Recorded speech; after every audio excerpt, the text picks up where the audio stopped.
Selamat pagi semuanya. Hari ini kita memasuki Minggu Prapaskah yang ketiga dan kita melanjutkan pembahasan kita dari kitab Injil Markus. Minggu lalu kita bicara tentang satu peristiwa, yaitu ketika Tuhan Yesus ditangkap. Nah, kali ini lanjutan ceritanya yaitu Tuhan Yesus dibawa ke persidangan gitu ya. Dia diadili oleh para tokoh agama. Mari bersama kita melihat firman Tuhan, ada di layar, dari Markus pasal 14 ayat 53 sampai dengan 65 ya. Kita akan baca bergantian, saya baca yang bernomor ganjil, Bapak Ibu menyambung dalam ayat yang bernomor genap. Ayat 53, kemudian Yesus dibawa menghadap imam besar. Lalu semua imam kepala, tua-tua dan ahli Taurat berkumpul di situ.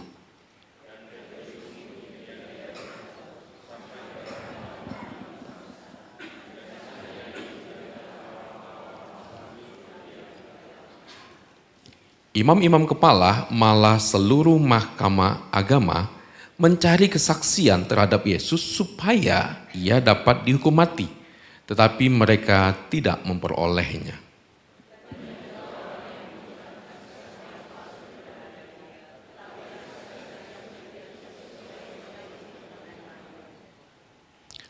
Lalu beberapa orang naik saksi melawan dia dengan tuduhan palsu ini.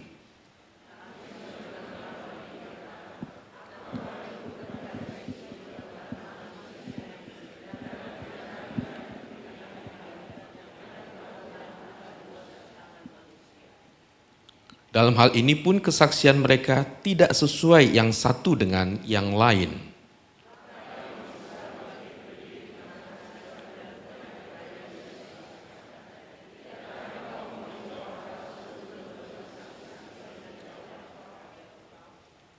Tetapi ia tetap diam dan tidak menjawab apa-apa. Imam besar itu bertanya kepadanya sekali lagi, katanya, apakah engkau Mesias, anak dari yang terpuji?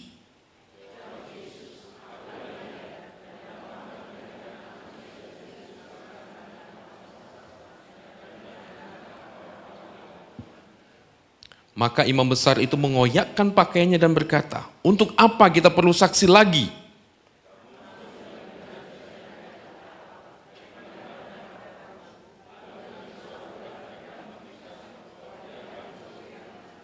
Sama-sama, lalu mulailah beberapa orang meludahi dia dan menutupi mukanya dan meninjunya sambil berkata kepadanya, hai Nabi, cobalah terka. Maka para pengawal pun memukul dia. Demikian firman Tuhan. Bapak Ibu Saudara, kita mungkin pernah digosipin, pernah diceritakan kabar bohong, berita hoax, atau kita difitnah. Pernah? Bapak Ibu pernah difitnah orang? Sering? Coba lihat wajah sebelah kiri kanan. Ini kayaknya wajah korban penipuan. Bapak Ibu Saudara, kita semua pernah digosipin, ada berita hoax tentang diri kita, kita difitnah. Dan kita tahu bahwa efeknya itu gak baik, ya, bisa pembunuhan karakter, bahkan bisa pekerjaan kita hilang, bahkan ada dampak yang jauh lebih besar yang bisa merusak, ya. Pada tahun 96 di Amerika ada olimpiade diadakan pada waktu itu, ya. Ada seorang petugas keamanan yang bertugas malam itu namanya Richard Jewell. Jadi malam itu dia bertugas memeriksa situasi yang ada. Nah lalu dia tiba di satu tempat dan dia sedikit curiga dengan sebuah tas yang ada di bawah kursi. Dia agak curiga, dia lihat-lihat gitu ya. Wah, dia panggil kepolisian. Ya. Lalu singkat kata datanglah kepolisian dan memeriksa. Bom. Wah, semuanya panik. Lalu mereka sepakat supaya pengunjung yang pada malam itu sangat banyak datang karena ini sebuah event besar. Lalu mereka ungsikan, suruh pergi, dievakuasi. Disuruh pergi dan sebagainya. Nah ketika evakuasi itu terjadi, ledakan itu pun terjadi. Bam! Gitu. Dan ada beberapa korban yang jatuh pada waktu itu. Ya. Nah Bapak Ibu Saudara, oleh karena info dari Richard Jewell inilah, maka korban itu sangat banyak berkurang. Karena kalau tidak, itu korbannya bisa sangat banyak sekali. Ya. Nah lalu nggak lama sesudah itu, Richard Jewell ini menjadi tokoh yang viral dan dia dianggap seperti seorang pahlawan. Ya, dia dipuji, dia dipuja begitu ya, dia dihormati dan banyak sekali pujian yang mengarah kepada dia. Mamanya melihat berita itu bangga. Anakku seorang pahlawan. Wow. Jadi dia menjadi tokoh yang viral dan dia dipuji-puji. Suatu pagi ada berita yang menghebohkan. Karena pada waktu itu orang mulai bertanya, siapa pelakunya? Siapa pelaku pengeboman ini? Gak ada yang tahu. Nah daripada kita repot-repot, Richard Jewell aja kita jadikan terdakwanya. Jadi muncullah suatu pagi berita, Richard Jewell ini adalah pelaku pengeboman. From hero to suspect. Tadinya dia dipuji-puji karena dia adalah seorang pahlawan. Tapi gara-gara berita hari itu, semuanya berubah. Dia dituduh sebagai pelakunya. Kata-kata pujian menjadi makian. Kata-kata penghargaan menjadi hujatan. Dia tertekan, dia stres. Bapak Ibu Saudara, memang pada akhirnya Richard Jewell ini namanya dipulihkan karena terbukti. Terbukti bahwa waktu berita itu dimunculkan, belum pernah ada penyelidikan, belum pernah ada pemeriksaan. Belum pernah ada. Jadi berita itu dimunculkan oleh seseorang yang tidak bertanggung jawab. Dimunculkan oleh orang yang tidak bertanggung jawab. Tapi sekali lagi, dia namanya dipulihkan. Bapak Ibu Saudara, setiap hari kita mendapatkan ada banyak berita. Handphone kita dibanjiri oleh berita demi berita. Entah itu berita baik, entah itu berita buruk. Dan bahkan mungkin Bapak Ibu Saudara kita pun pernah difitnah, pernah digosipin. Ada banyak berita hoax yang dilontarkan kepada kita. Dan tentu saja ada kesedihan. Betul? Kok saya? Saya nggak ngapa-ngapain kok. Kok jadi saya yang tertuduh? Kok jadi saya yang terdakwanya? Kok jadi saya yang dipersalahkan? Bapak Ibu Saudara, itulah perasaan kita pada waktu kita dituduh. Padahal kita nggak melakukannya. Bapak Ibu Saudara, sekali lagi bahwa berita hoax itu, berita fitnah itu bisa membawa dampak yang amat sangat merusak. Satu sisi, kita pernah digosipin. Tapi sisi yang lain, jangan-jangan kita adalah penyebarnya. Oke? Bapak Ibu Saudara, cerita yang kita baca tadi adalah sebuah cerita tentang satu pribadi yang benar. Tidak ada kebohongan pada dirinya. Tapi dia mendapatkan persidangan yang sangat-sangat tidak adil. Satu hal yang ironis sebenarnya Bapak Ibu Saudara. Yesus yang adalah kebenaran, tapi dia diadili oleh manusia yang berdosa. Dengan apa? Dengan begitu banyak tuduhan dan fitnahan palsu yang dilayangkan kepada pribadi ini. Bahkan Alkitab mencatat bahwa tidak ada kebohongan, tidak ada dusta di dalam bibirnya. Dalam hidup dan pelayanannya dia melakukan banyak sekali tindakan-tindakan baik. Banyak saksinya. Tapi malam itu dia diadili. Bapak Ibu Saudara, pengadilan yang dijalani oleh Tuhan Yesus itu terjadi pada malam hari. Dan menurut aturan orang Yahudi pada waktu itu, pengadilan tidak boleh dilakukan pada malam hari. Gak boleh. Kenapa? Karena akan cenderung tergesa-gesa, tidak objektif. Karena hakimnya ngantuk, lapar. Lah iya toh. Bapak Ibu Saudara baca. Tuhan Yesus ini di sidang, itu lanjutan dari dia ditangkap di Getsemani. Dia langsung ditangkap, langsung diadili, langsung dibawa ke rumah imam besar. Dan di situ sudah berkumpul banyak sekali orang untuk menantikan sang terdakwa. Dan anehnya, persidangan belum mulai, vonis sudah keluar. Saudara bisa bayangkan itu pengadilan kayak apa ini? Belum ada pemeriksaan, belum dipanggil saksi-saksi, belum ada apa-apa, vonis sudah keluar. Orang ini harus mati. Orang ini harus mati. Saudara bisa bayangkan itu betapa jahatnya orang-orang pada waktu itu. Karena itulah mereka merancang. Jadi persidangan ini merupakan sandiwara sebenarnya. Ada konspirasi di dalamnya. Ya. Nah, karena itu mereka mencari cara bagaimana untuk membuktikan Yesus salah. Ya. Ayat 55, imam-imam kepala malah seluruh maka agama mencari kesaksian terhadap Yesus supaya apa? Ia dapat dihukum mati. Persidangan belum ada, tapi vonisnya sudah ada. Tapi mereka tidak memperolehnya. Banyak orang yang mengucapkan kesaksian palsu terhadap dia, tapi kesaksian itu tidak sesuai yang satu dengan yang lain. Lalu beberapa orang naik saksi melawan dia dengan tuduhan palsu.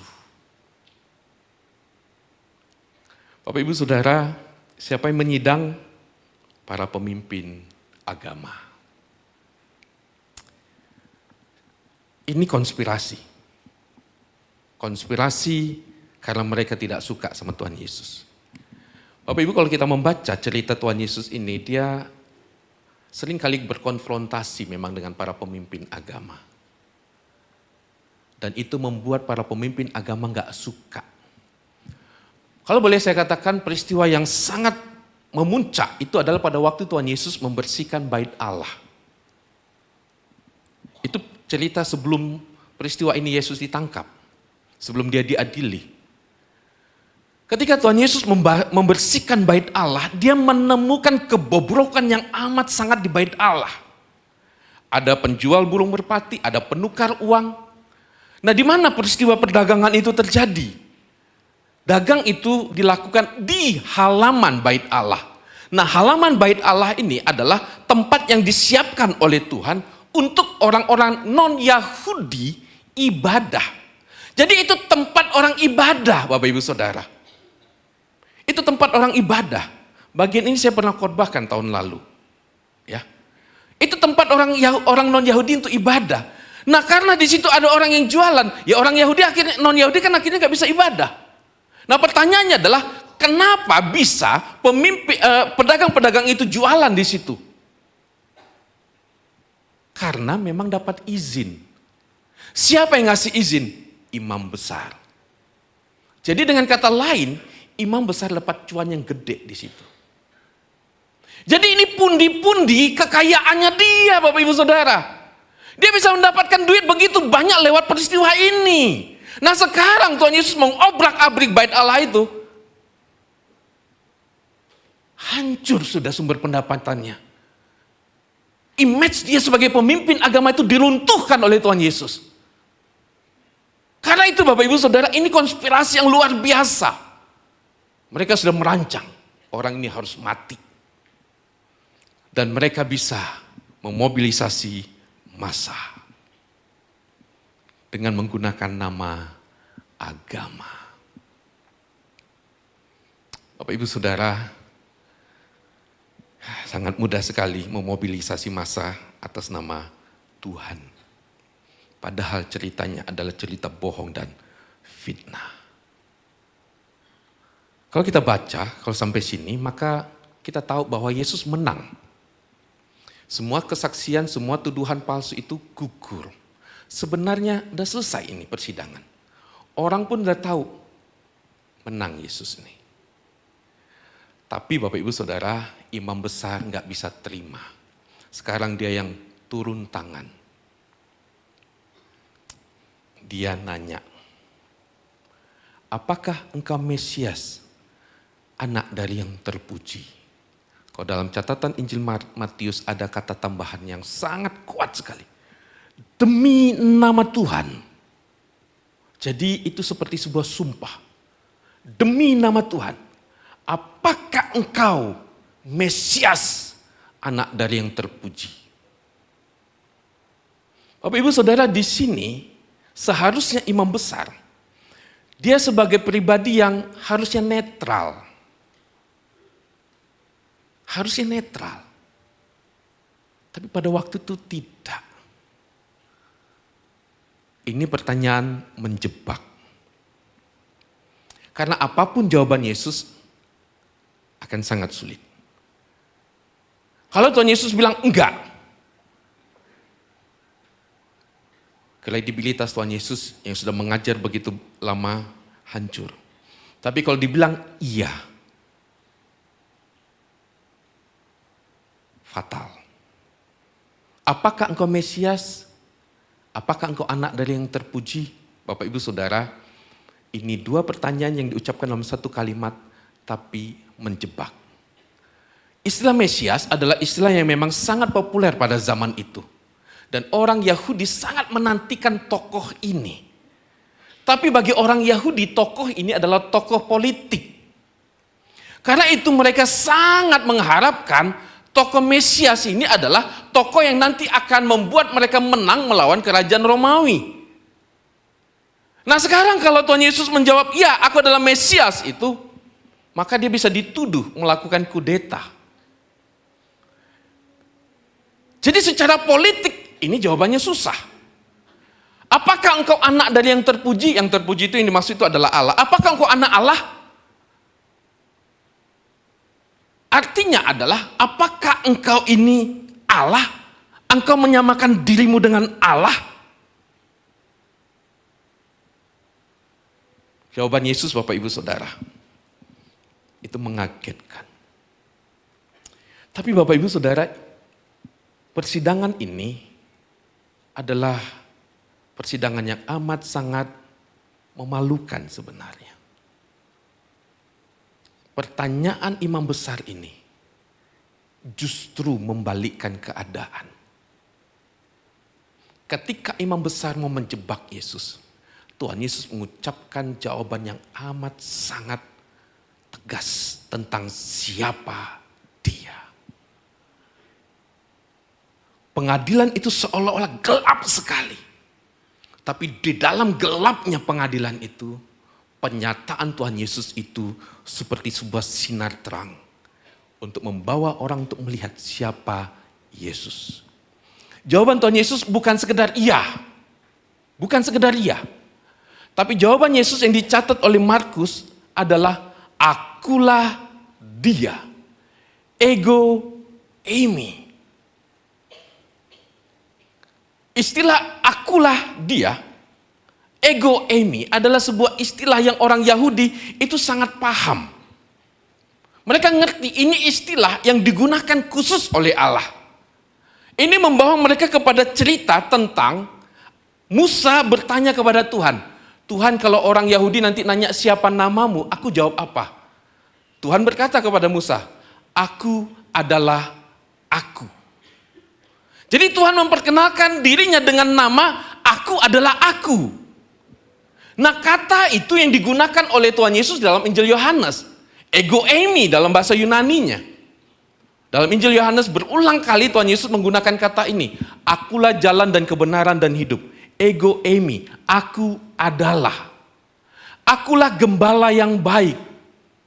Akulah kebangkitan dan hidup. Akulah roti hidup. Nah pada waktu Tuhan Yesus ngomong aku adalah ego eimi, dia mau menyatakan aku adalah Allah. Aku setara dengan Bapa. Kalimat Tuhan Yesus berikutnya semakin menegaskan siapa Dia. Nah bagian kalimat ini juga pernah saya khotbahkan tahun lalu Bapak Ibu Saudara. Tepatnya itu di November akhir. Tentang Yesus Raja di atas segala raja dari Injil, dari kitab Wahyu. Ya, jadi saya tidak terlalu panjang untuk membahas bagian ini. Tetapi Bapak Ibu Saudara, kalimat Tuhan Yesus ini mau menegaskan siapa Dia. Kamu akan melihat, ego eimi, akulah Dia. Dan nanti kamu akan melihat anak manusia itu akan duduk sebelah kanan yang maha kuasa. Yang bicara tentang otoritas Kristus yang sangat tinggi. Dan nanti aku akan datang di tengah-tengah awan-awan di langit. Istilah awan-awan, Allah datang dengan simbol awan. Jadi dari kalimat ini Tuhan Yesus berulang kali menegaskan bahwa Dia itu adalah Allah. Nah, kalimat ini Bapak Ibu Saudara membawa kita kepada cerita dalam Perjanjian Lama, yaitu kisah dalam Daniel. Yuk kita baca Daniel pasal 7 ayat 13 dan 14. 1, 2, 3.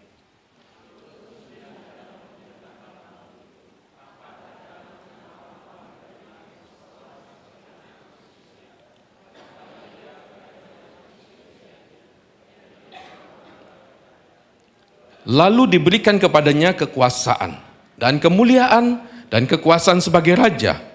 Maka orang-orang dari segala bangsa, suku bangsa, dan bahasa mengabdi kepadanya.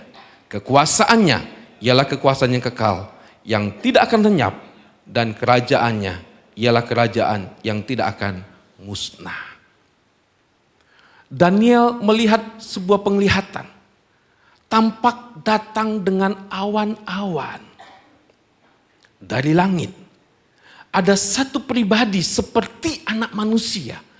Nah, waktu Tuhan Yesus di Perjanjian Baru menggunakan istilah anak manusia, Dia mengarahkan istilah itu kepada Daniel pasal 7 ini.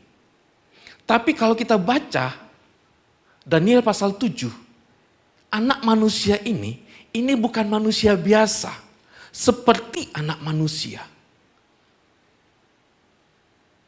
Ini bukan tokoh manusia biasa.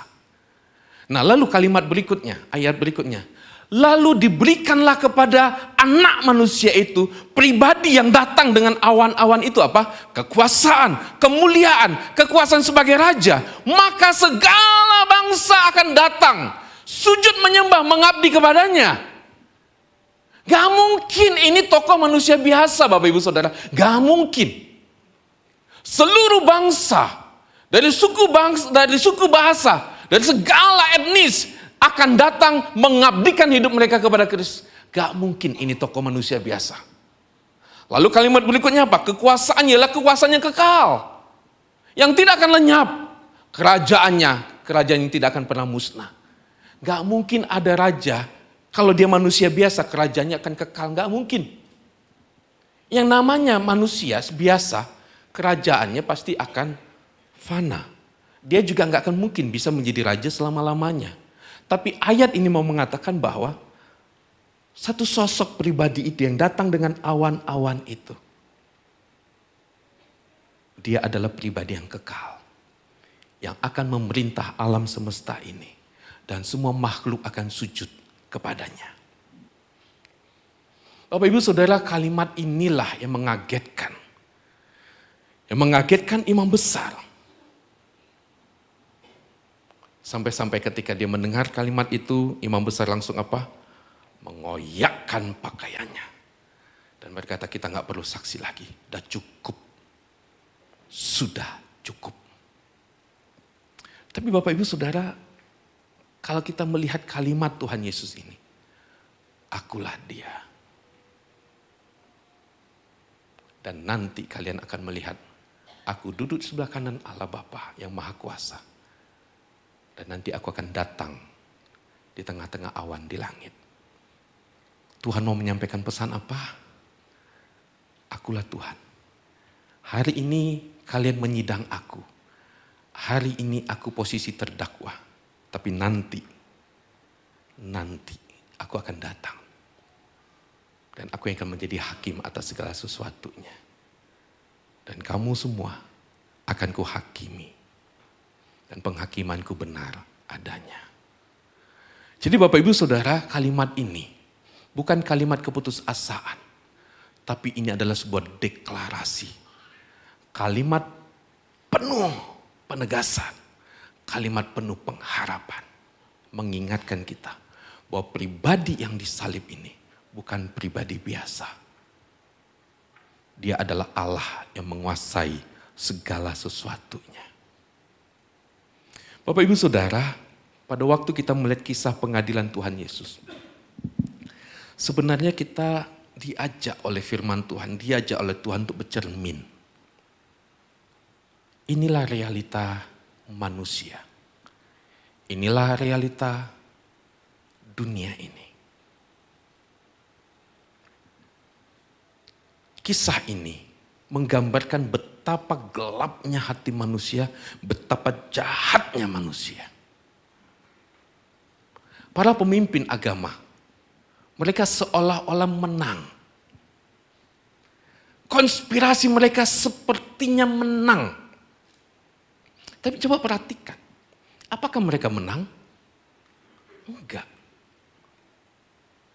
Mereka berkonspirasi, mereka menyusun sebuah rencana yang jahat. Lalu ini berhasil menurut mereka.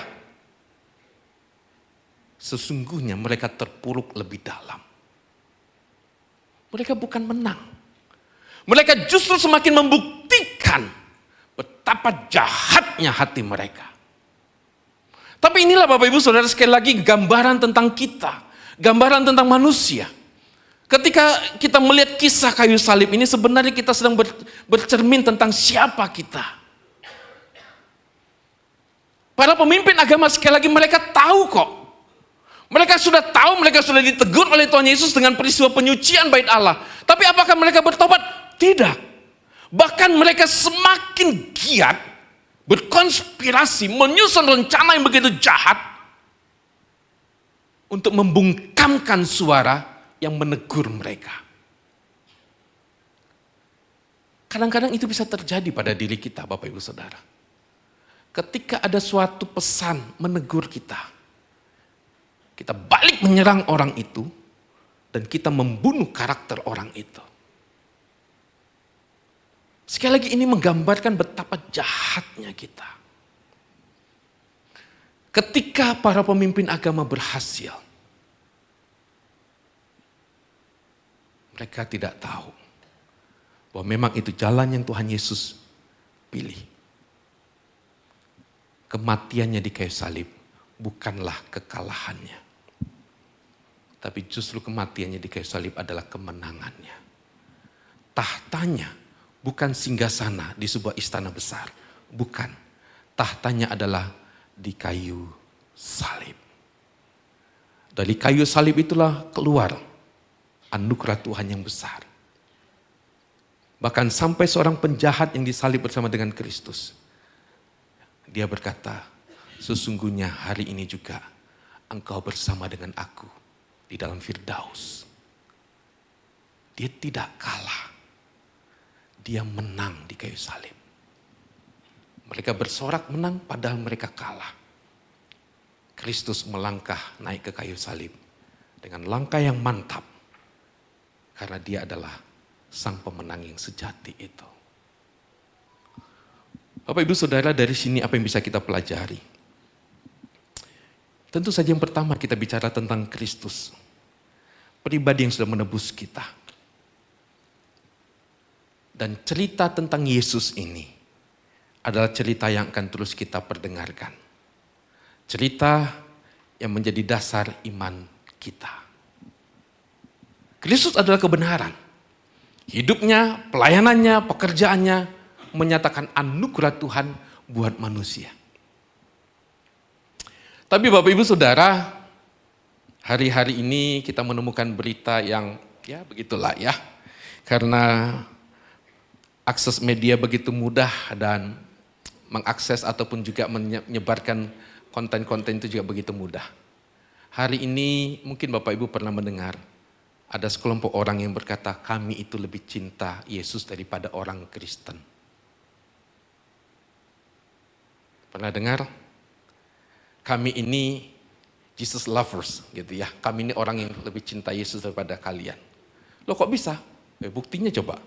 Orang Kristen itu menghina Yesus. Coba, Yesusnya mati di kayu salib. Matinya malu lagi. Kami sekelompok orang yang tidak pernah mempermalukan Yesus.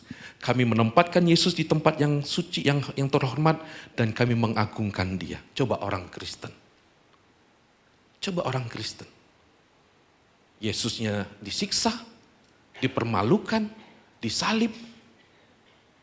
Kami lebih cinta Yesus daripada orang Kristen. Sepertinya kalimat ini manis dan baik. Tapi tidak sesuai fakta. Oke? Kalimat itu sepertinya baik, tapi tidak sesuai fakta. Sambil contoh. Bapak Ibu Saudara lihat di kening saya ini apa? Gak kelihatan ya? Nanti kita foto bareng ya. Ada spot foto di bawah, Caila. Bapak Ibu Saudara, kalau ada yang ngomong Pak Kindo itu keningnya gak ada bekas jahitan. Saudara bilang itu, tapi itu kan bagus dong. Banyak orang bilang gini, Pak Kindo kenapa gak dioperasi itu keningnya? Gitu kan. Kan kalau dioperasi lebih ganteng. Gak usah, sekarang udah ganteng kok. Yang saya ngomong gini Bapak Ibu Saudara, kalau ada orang yang ngomong, Pak Kindo tuh keningnya gak ada bekas jahitan kok. Bagus gak kalimatnya? Oh bagus. Tapi sesuai fakta gak? Enggak. Yesus itu disalib? Iya. Cerita itu memalukan? Iya. Tapi itu fakta? Fakta. Itu realita. Tidak ada catatan sejarah yang menyangkali fakta itu. Kita mengimani ini. Kita bukan membungkus sesuatu ajaran yang kayaknya baik tapi nggak sesuai dengan fakta. Enggak. Kita mengimani satu pribadi yang datang dari surga, datang ke dalam dunia dan dia mati bagimu dan bagiku. Itu faktanya. Dan di dalam kebenaran inilah kita menaruh hidup kita, iman kita, pengharapan kita, masa depan kita. Tuhan Yesus ngomong, kamu nanti akan melihat, aku akan duduk dan nanti aku akan datang kembali. Di tengah-tengah penderitaannya, di tengah-tengah tudingan, fitnahan yang ditujukan kepada dia, dia mau menyatakan kemenangannya. Inilah Yesus yang kita imani. Bukan seolah-olah, enggak dia nggak pernah menderita kok, dia nggak dipermalukan. Bukan. Sampai-sampai Bapak Ibu Saudara, ada orang yang bilang begini, saya punya bukti bahwa Yesus itu tidak pernah disalib. Buktinya apa? Nggak ada bukti. Halo? Semua catatan sejarah menunjukkan Yesus mati. Mati dengan cara apa? Disalib. Hina. Tapi itulah yang Yesus pilih. Bapak Ibu Saudara, jadi kalau ada orang yang ngomong kami lebih cinta Yesus daripada orang Kristen, itu cuma sebuah kebohongan. Dia tidak mau cinta Yesus yang disalib. Enggak. Gak mau. Mereka maunya Yesus yang kulitnya mulus, wajahnya putih bersih. Enggak. Itu tidak sesuai fakta. Muncul satu pertanyaan, kalau gitu boleh nggak orang Kristen membela Tuhan? Bapak Ibu Saudara, pada dasarnya Tuhan itu nggak perlu dibela. Kenapa? Dia bukan pribadi yang lemah kok. Enggak, dia bukan lemah. Jadi kita nggak perlu angkat senjata kalau kekristenan dihina, nggak perlu maki-maki kalau waktu kekristenan difitnah, nggak perlu. Pada waktu medsos kita penuh dengan makian tentang Yesus, kita nggak perlu bela. Cuma yang kita lakukan adalah memberi jawab ketika orang bertanya. Nggak perlu angkat senjata, nggak perlu maki-maki. Kita menjawab ketika orang bertanya tentang iman kita. Itu tanggung jawab kita. Pak, saya nggak tahu jawabannya gimana. Ya karena itu belajar, gitu ya. Tapi intinya Bapak Ibu Saudara, disinilah fondasi iman kita. Waktu Yesus berkata, ego eimi, akulah dia. Dia mau menyatakan, inilah dasar fondasi iman kita. Yang kedua, kita belajar dari Tuhan Yesus dalam menghadapi situasi seperti ini. Menghidupi, menyatakan kebenaran, dengan setia. Dalam persidangan yang kita baca Bapak Ibu Saudara, ada waktunya Tuhan Yesus ngomong, tapi ada waktunya dia diam. Ya. Memang jujur Bapak Ibu Saudara, kalau ada banyak berita yang gak enak tentang kita inginnya secara manusiawi adalah membela. Ya. Tapi sudah saya pikir-pikir, kadang-kadang memang seperti Tuhan Yesus ini, ini langkah yang tepat juga. Ya. Kadang-kadang gak perlu kita menjawab semua tudingan-tudingan negatif itu. Gak perlu. Capek. Yang jelas kita tahu kita benar. Yang jelas kita tahu apa yang kita lakukan. Kita tahu kita sedang berjalan dalam kebenaran dan kita melakukan kebenaran Tuhan. Kalau kita ngikutin omongan orang, capek hidup ini Bapak Ibu Saudara. Sangat banyak. Ya. Tapi kadang-kadang kita juga perlu ada waktunya untuk ngomong. Nah, tapi pada waktu ngomong, kita perlu ngomong dengan bijaksana juga. Gak usah juga maki-maki gitu ya. Karena kadang-kadang kalau kita ngomong itu berangkat dari kemarahan, kebencian, kedengkian. Nah itu kadang-kadang omongan kita itu tidak terkendali. Jadi kadang-kadang makian juga yang muncul, kebencian juga yang muncul. Tapi Pak, sangat menyakitkan Pak. Saya dihancurkan sama dia, karir saya dibatasi, ditutup sama dia. Dan sekarang dia naik Pak. Posisi dia enak, sekarang saya enggak. Saya bahkan dipecat Pak. Bapak Ibu Saudara, kadang-kadang di situ kita marah. Enak dia.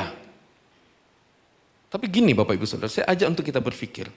Pada waktu seperti itu, kita difitnah, kita diceritakan yang bohong, kita jadi korban atau pelakunya? Kita kan korban toh. Nah saya mau tanya, Bapak Ibu maunya jadi korban atau mau jadi pelaku? Korban kejahatan atau pelaku kejahatan? Halo? Gak mau yang mana? Gak mau dua-duanya? Memang sih, saya juga gak mau. Tapi kan dalam kenyataannya bisa terjadi, betul gak? Karena itu, kadang-kadang ini naturnya kita ya, natur kita akhirnya, akhirnya apa? Kita mau balas lagi. Nah pada waktu balas bukankah sama jadinya? Bapak Ibu Saudara, saya bukan mau mengatakan bahwa kalau gitu ya sudahlah saya mau jadi korban terus saja. Enggak juga, enggak. Tapi maksud saya begini, kadang-kadang tanpa sadar, kita itu tidak puas kita jadi korban. Lalu kita ingin membalas dia atau kita dalam posisi tanpa sadar ingin seperti jadi pelaku kejahatan. Tolong kita evaluasi dulu sebelum kita berespon. Sebelum kita berespon. Dan yakinlah Allah di pihak orang yang tertindas. Amin. Itu janji Tuhan. Allah akan membela umatnya yang ditindas. Dia tidak akan membiarkan ketidakadilan, kebohongan itu merajalela. Terang tidak akan pernah bisa ditutupi. Akan tetap bersinar. Kebenaran tidak akan pernah bisa dibungkam. Suatu hari nanti dia akan bersinar, akan berbicara. Bapak Ibu Saudara, Tuhan mencintai kebenaran. Dan dia mau kita pun hidup dalam kebenaran. Nah, tapi di awal juga tadi Bapak Ibu Saudara saya ngomong, jangan sampai juga kita menjadi orang yang penyebar fitnah. Atau penyebar kabar bohong. Ya. Nah saya pakai istilah 3S. Saring sebelum di-sharingkan. 3S gampang. Hari ini kita banyak sekali dapat info. Medsos, apalagi saya bilang ya, AI hari ini luar biasa berbahaya. Yang gak ada jadi ada, tokohnya bisa dipalsukan sedemikian rupa, lalu kita, ini wajahnya Pak Kindo, ini Pak Kindo yang ngomong, ini kelakuannya Pak Kindo ini. Lalu disebar gitu ya. Bapak Ibu Saudara, saring sebelum sharing. Ya, coba ngomong sama sebelahnya. Saring sebelum sharing. Ya. Sebelum kita memforward berita itu, dipikir dulu, ini benar apa salah. Ya. Jangan, seru nih ceritanya. Langsung kita menjadi bagian dari penyebar hoax, fitnah. Bapak Ibu Saudara, hidup dalam kebenaran memang bukan pilihan yang populer ya. Memang gak populer. Orang gak suka. Orang mau cari aman atau orang mau lebih memilih hidup dalam dosa. Ini bukan pilihan populer dan tidak disukai oleh banyak orang. Tapi hidup dalam kebenaran itu jalan Tuhan. Memang kita bisa menderita. Tapi menderita karena kebenaran bukanlah sebuah kekalahan. Tapi justru kemenangan. Dan itu menjadi panggung di mana kemuliaan Tuhan akan dinyatakan. Tuhan Yesus mencintai kebenaran karena Dia adalah kebenaran. Karena Dia adalah kebenaran dan Dia mau hidup berjalan bersama dengan umatnya yang juga hidup dalam kebenaran. Mari kita berdoa.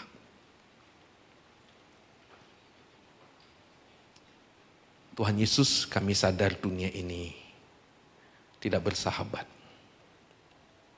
Menekan kami sedemikian rupa. Dan berusaha untuk menghancurkan kami. Tapi kami mau bercermin ya Tuhan dari kisah ini. Siapa kami? Bagaimana kami di hadapan Tuhan yang adalah kebenaran itu? Tuhan, arahkan lagi hidup kami. Untuk kami boleh menghidupi kebenaran dan menyatakan kebenaran-Mu. Terima kasih ya Tuhan untuk kisah yang agung ini. Tentang Yesus Tuhan yang kami kasih, yang mencintai kami.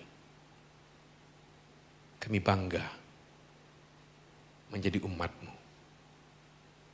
Kami bangga karena kami punya Allah yang menakjubkan.